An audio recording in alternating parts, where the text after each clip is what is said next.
If you burn wood to keep your family warm, the single most dangerous thing in your house is not the wolf at the tree line.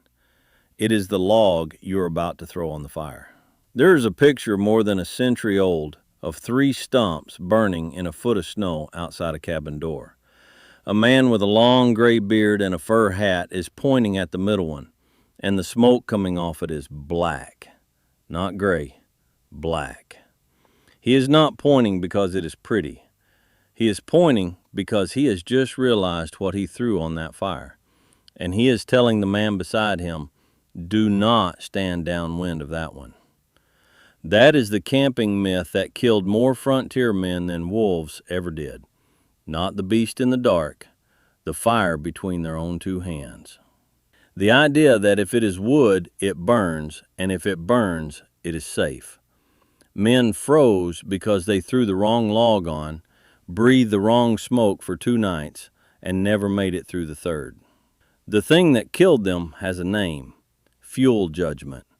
Learning to read a piece of wood before you burn it, the way your great-grandfather could read it standing at the wood pile in the dark. By the time we are done, you'll be able to walk out to any pile of wood in this country and know in about 10 seconds whether it is going to warm your family or poison them. You will know which pieces to split, which pieces to throw in the burn barrel outside, and which pieces to bury.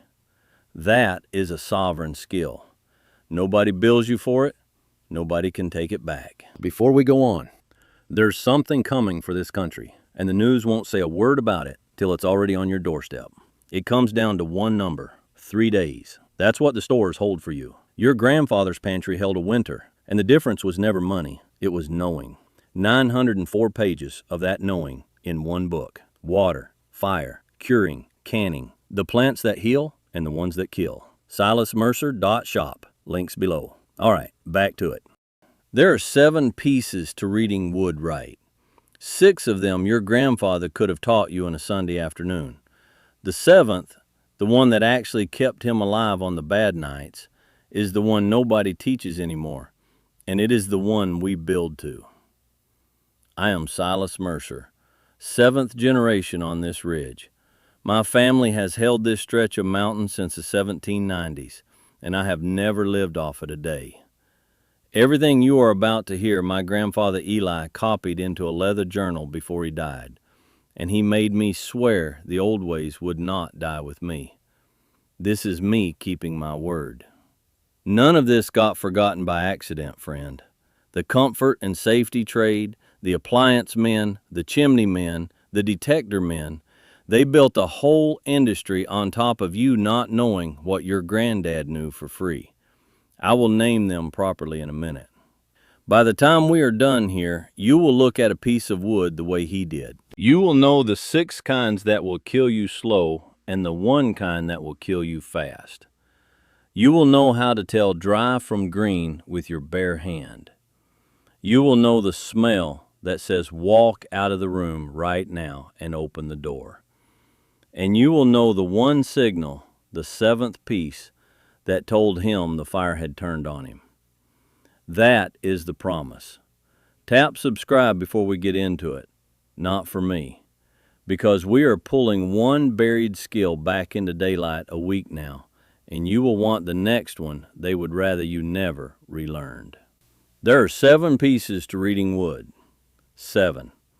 Most folks who burn wood today miss 3 of them and do not know it. We will go in order.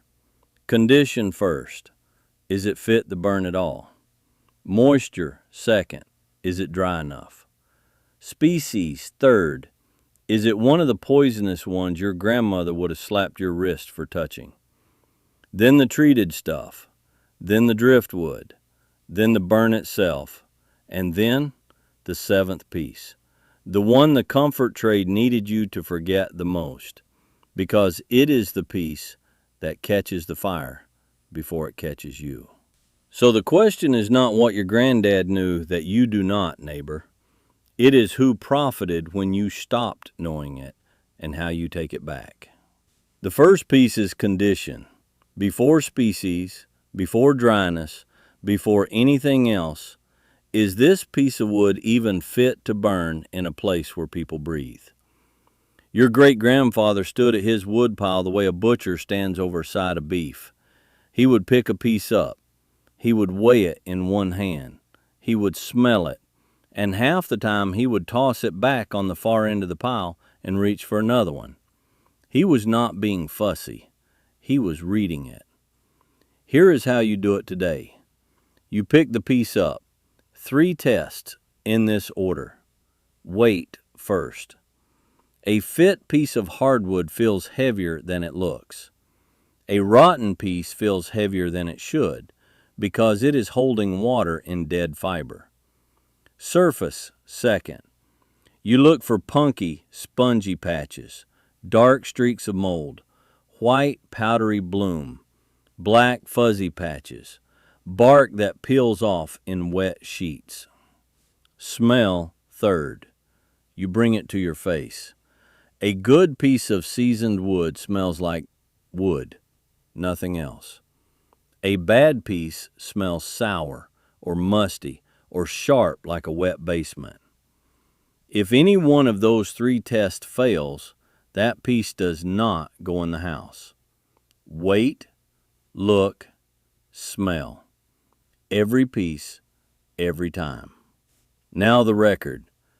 The University of Arkansas Extension put it plain in their own literature. Wood smoke carries particulate matter, soot, black carbon, potentially carcinogenic compounds, nitrogen oxides, and carbon monoxide. Every one of those goes up harder when the wood is wrong. That is the modern side confirming what the old side already knew. And here is the honest history of how this skill got taken from you, friend, because I owe you the whole picture. Nobody banned wood reading. There was no decree. No senator stood up and outlawed your grandmother's judgment at the woodshed. What happened was slower and cleaner than that. Through the 20th century, the country got fitted with cheap, standardized furnaces, then oil, then gas, then electric baseboard. Households stopped needing to read wood because they stopped burning wood. The knowledge did not die in a courthouse. It died in a warehouse full of new appliances. And it died in a home economics curriculum that quietly stopped teaching it. When wood burning came back as a hobby, the skill was not there to come back with it, and a whole new trade grew up selling you the safety you used to carry in your own head. An old-timer will tell you the failure mode here is not the obvious rotten piece. It is the piece that looks dry on the outside and holds mold in the core. Split it open before you trust it. If you see black fuzz on the split face, that piece burns outside in a burn pile, downwind, or it does not burn at all.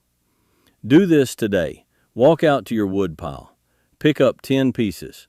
Wait, look, smell, one at a time. Split the 2 that feel wrong.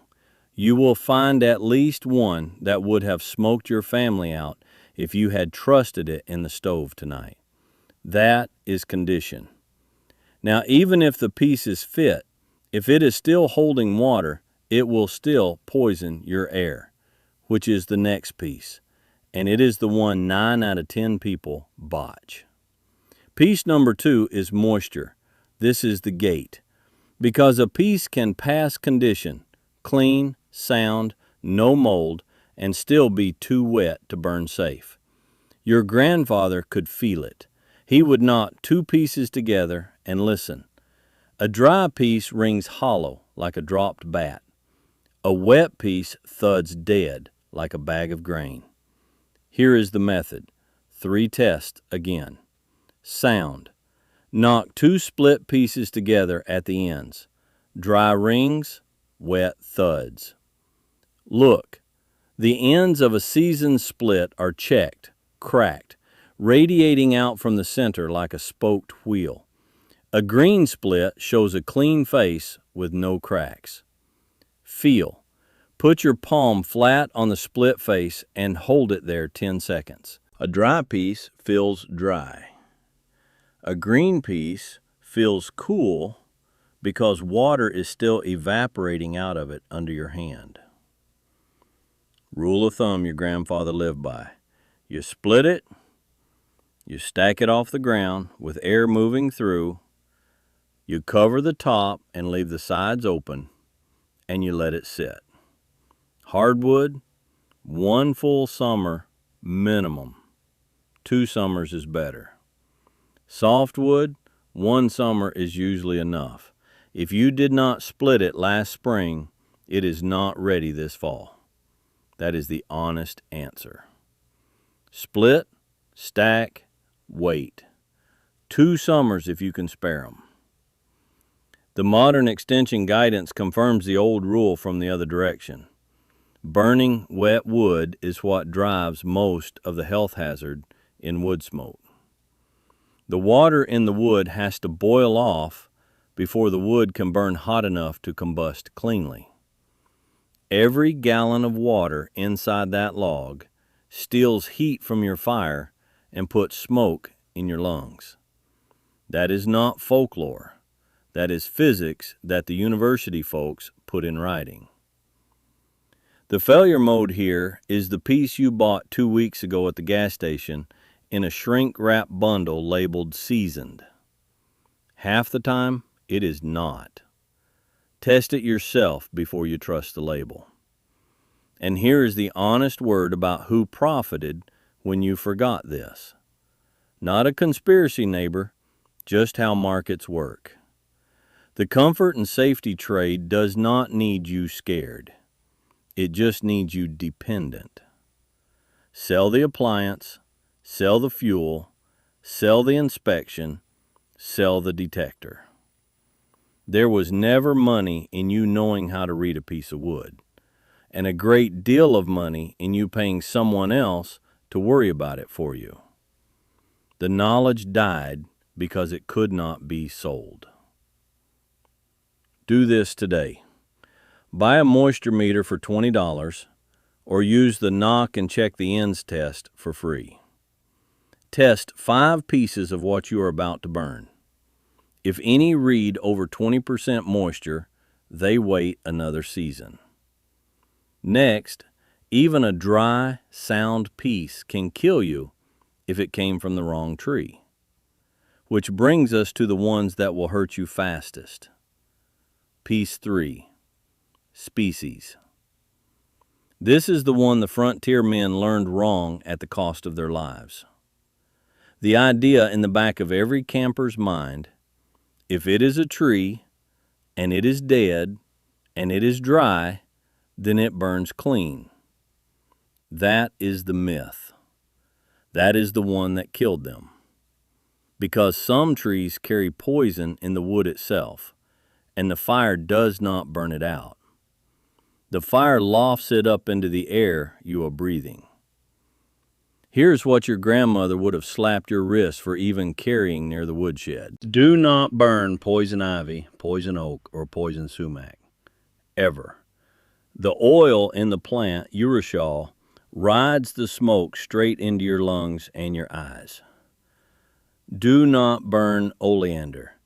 Every part of that plant, including the dead wood, contains cardiac glycosides, heart poison. Do not burn manchineel. That is a coastal Florida and Caribbean tree, and its sap carries 4-ball esters that will burn skin and airways. Do not burn yew. Do not burn poison wood, sometimes called hogwood, out of the Florida hammocks. The rule underneath the list is simpler than the list. If the living plant is known to be poison, the dead wood is still poison, and the smoke is worse. Poison standing up, poison lying down, poison in the smoke. The Centers for Disease Control has been on record for years that burning poison ivy, oak, and sumac releases the irritant oil into the smoke and can cause serious respiratory problems. That is not a mountain rumor. That is the Federal Public Health Agency confirming in plain language exactly what your great-grandmother told your grandfather when she caught him picking up the wrong vine at the woodpile. She was right in 1932, She was right in 1972, and the record still says she is right now. Failure mode. The vine on the log. Poison ivy climbs. It grows thick, hairy, ropey vines up the trunks of dead trees. When you drag the tree out of the woods, the vine comes with it, and you do not notice because the vine looks like part of the log. I did this myself the first winter Eli let me lay in the fallwood on my own. I was 14. I hauled in an oak with a wrist-thick vine on it, and by the time he saw the vine, I had 2 pieces of it in the stove. He put the fire out with a bucket of dirt and made me stand in the yard for an hour. First hide I ever tanned. The dog would not chew it. And the first cord I ever laid in, half of it went right back out. He did not yell. He just said, "Look at the log, boy, not the wood." Do this today. Walk every log you plan to burn. Look for hairy, ropey vines. Strip them off with a hatchet. If you cannot strip the vine clean without leaving hair on the bark, that log burns outside or not at all. Next, poison species you can see. What about the poison you cannot? Piece 4. This one your grandfather did not have to worry about because it did not exist yet, and that is exactly why it is dangerous now. Nobody taught you to spot it. Treated wood, engineered wood, pallet wood, painted wood. Anything the modern world glued, pressure treated, stained, sealed, or manufactured. Every piece of it looks like wood. None of it is wood in the sense your grandfather meant. Here's the reject pile, spoken plain. Pressure treated lumber, the greenish or brownish stuff that comes off deck jobs and fence posts.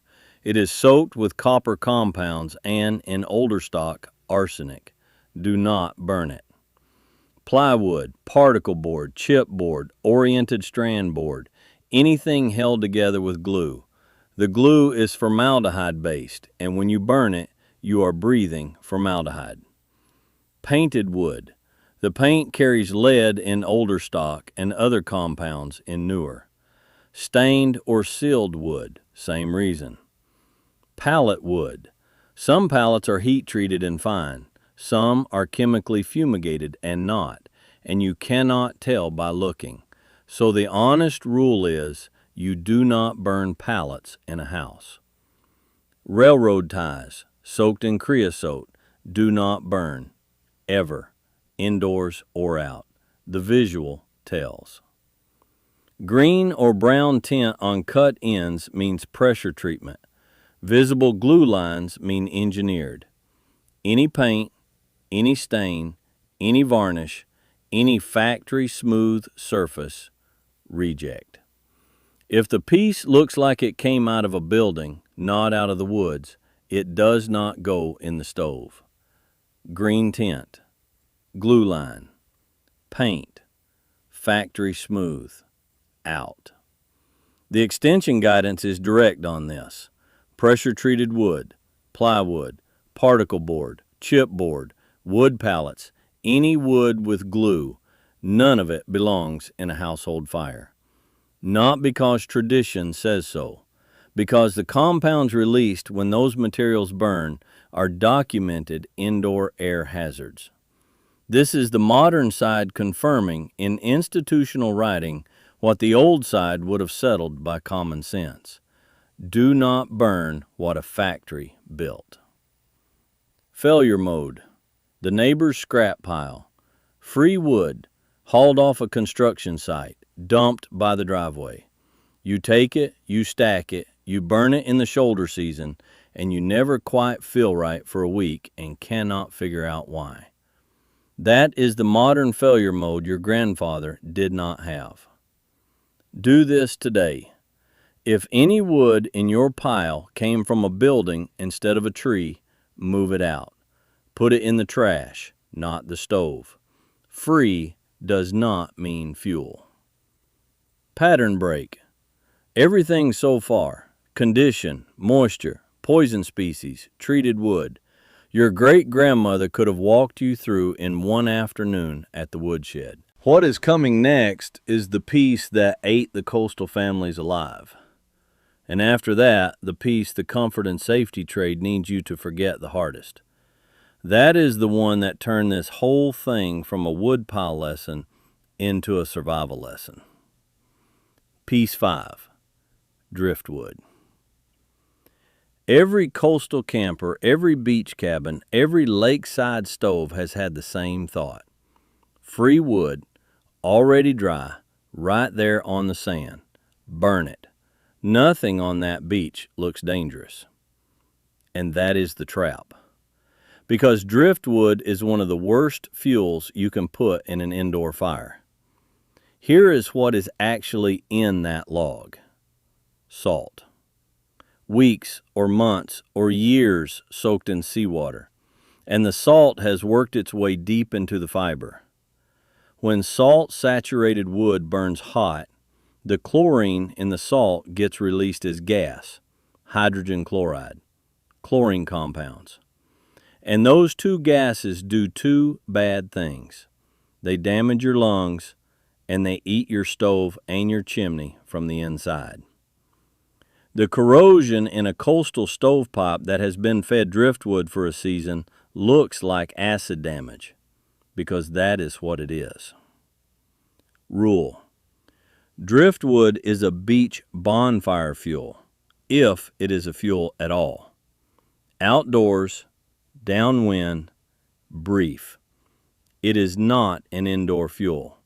Not in the fireplace, not in the wood stove, not in the camp stove inside the tent. Outdoors only, downwind, never in the house.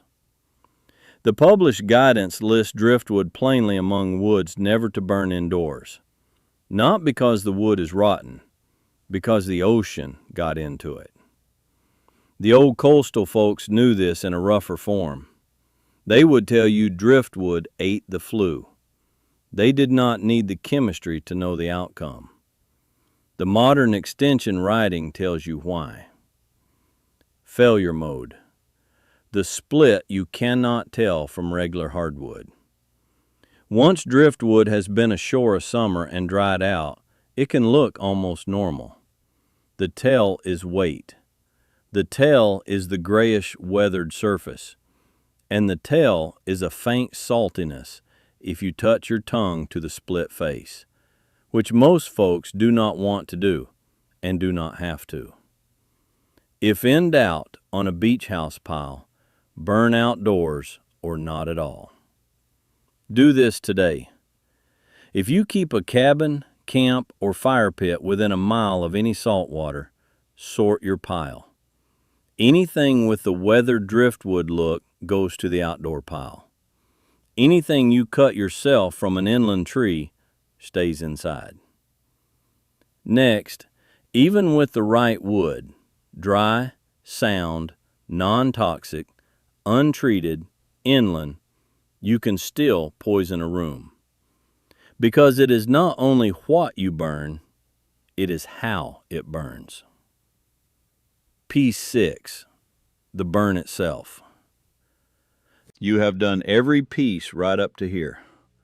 Good wood, dry, untreated, non-toxic, inland.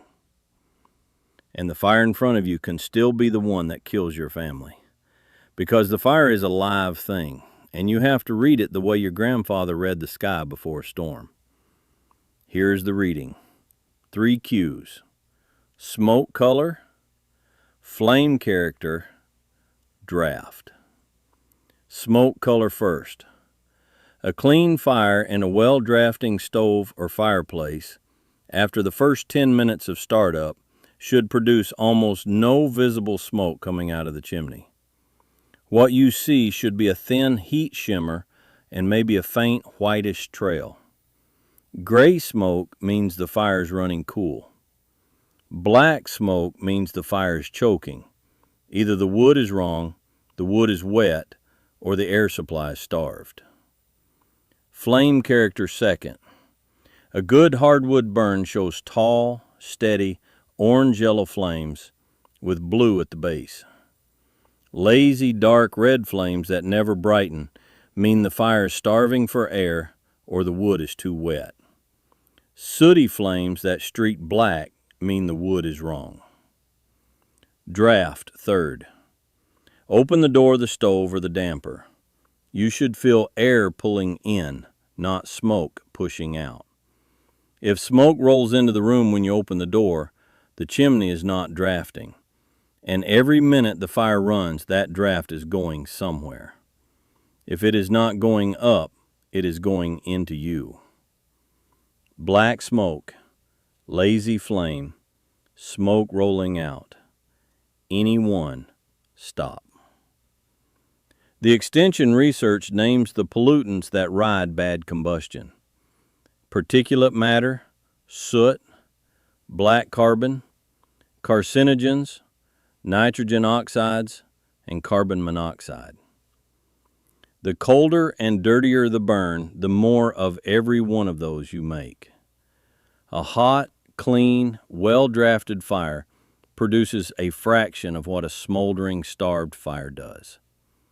That is the science backing what any old-timer could tell you from 30 feet away by looking at the chimney. I will say the honest thing here, friend. I am not your fire marshal, and depending on your county and your stove and your chimney, the details vary. What I am giving you is the pattern any competent wood burner learned before there were manuals for it. If your appliance came with instructions, follow those too. This is not either or. Failure mode. The closed down overnight burn. You load the stove full at bedtime and choke the air back to make it last till morning. That is the classic recipe for creosote on the flue and carbon monoxide in the room. If you must bank overnight, bank hot and small, not cold and full. Do this today. Next time you light a fire, walk outside after 10 minutes and look at your own chimney. If the smoke is black or gray and thick, come back in and fix it. More dry wood, more air, less choke. Next, and this is the piece the whole video builds to, because everything so far you can see with your eyes. The last piece is the one that starts inside your own head.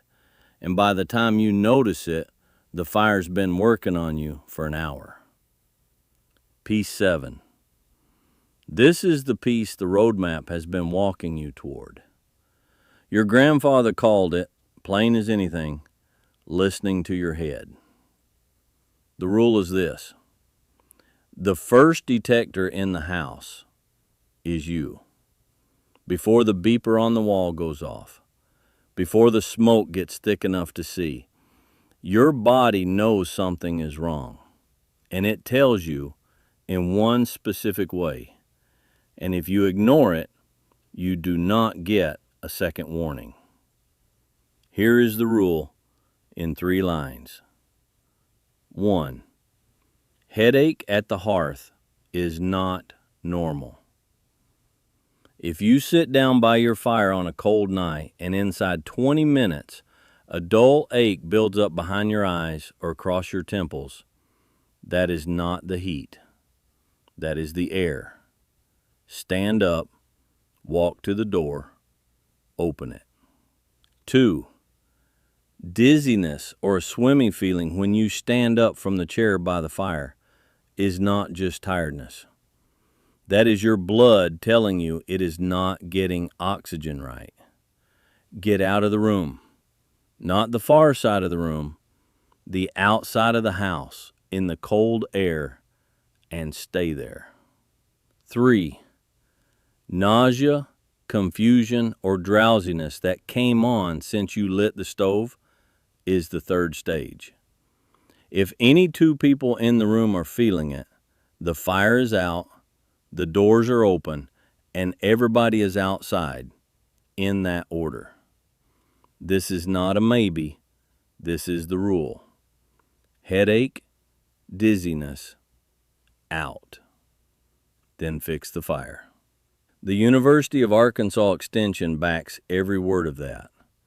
They recommend a carbon monoxide detector near sleeping areas, an annual chimney inspection, precisely because this hazard is real, and the symptoms come on before the detector does, if the detector is even installed. That is the modern authority confirming what the old rule already said. Eli wrote about this in the winter of 1973, right after he lost a neighbor to a bad flu. 2 lines in his hand in that journal. Headache at the hearth is the first bell. If you do not answer the first bell, the second bell rings for somebody else. He underlined it twice. I know because I copied the page. Here is the failure mode. The comfort and safety trade sold you a detector on the wall and told you that was the whole answer. It is not. A detector is a backstop. It goes off after a certain concentration of carbon monoxide has been in the air long enough to trip it. Your headache goes off first. Fine. Believe the marketing if you want. Or you can put the detector on the wall. Please do. And also keep the first detector, the one in your own skull, tuned in. If the machine is already on your ceiling, friend, that is not on you. They are good at selling. Keep it. Add the old rule to it. Do this today. Tonight, when you light your fire, notice how you feel at 15 minutes and again at 30. If anything is off, you now know what it means and what to do. Which brings us to the part I said we would build to. Because now you have all 7 pieces. And the one piece of the 7 that ties the whole thing together, the piece that makes this a survival skill and not a hobby, is the one we have not quite named yet. Go back to the man in the fur hat pointing at the middle stump. He knew exactly which stump was the killer. He had missed a tail in the dark that morning, and when he saw the smoke go black, he knew what he had done. That is the whole skill, in one gesture. Reading it before and reading it after, and being willing to walk away from your own mistake the second the smoke tells you. Here is what you now own. You walk to the woodpile. You pick up the piece. You weigh it. You look it over for mold and vine and paint and glue. You smell it. You knock it against another to hear it ring. You check the end for cracks. If all of that passes, condition, moisture, no poison species, no treated stock, no driftwood, the piece goes in the box. You light the fire. You watch the smoke off your own chimney for 10 minutes. If it stays black or gray or thick, you fix it before you sit down.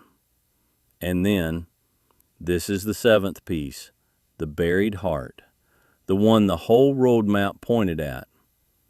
You keep listening to your head. Because the fire is a live thing, and your body is the first detector in the house, and no appliance, and no service, and no product ever sold has replaced the man or woman who knows when to walk to the door and open it. That is the skill. 7 pieces. Every piece checkable. Every piece yours. The comfort and safety trade needed you to forget the 7th piece more than any of the others, because everything else they can sell you a substitute for. The 7th piece they cannot. That is why it went first. This was never just about firewood, friend.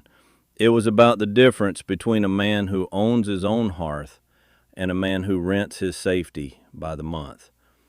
Your great-grandfather did not have a detector on the wall because he was the detector. That is not nostalgia. That is sovereignty.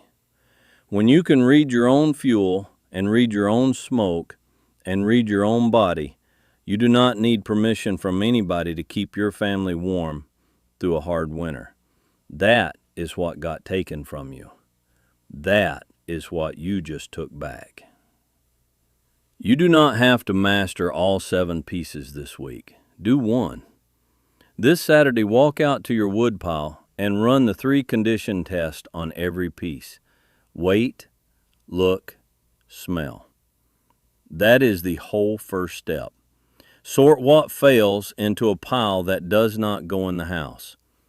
You will have done more than most people who own a stove in this country. Your granddad knew all of this. Somebody just did not get the chance to pass it down to you. That is what I was here for. And I ran the 7-piece check on my own pile this fall. Found 3 I would have burned 5 years ago. Did not regret an hour of the sort.